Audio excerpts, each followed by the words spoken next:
Hey guys, today I'm going to tell you how to fix app icons disappeared from home screen after update in Samsung Galaxy A17, A37 or A57. If you're using Galaxy A17, A37 or A57 and you're facing the issue that your apps icon are disappeared from your home screen, so let's see some possible fixes for this.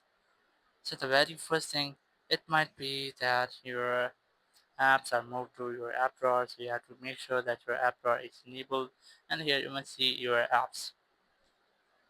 But if it's still not fixed, very sure your apps are not here, so you have a single way. Just go to settings app here, and in settings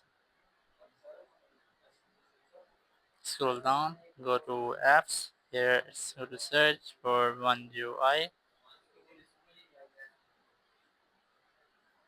and here just go to storage, click on clear cache, and click on clear data. Once you clear data, just go back to your home screen. It might take some moments to refresh or reload your screen. And once it's done, your issue might be fixed and you will not get this issue again. Thank you very much for watching the video. Until next video, bye bye.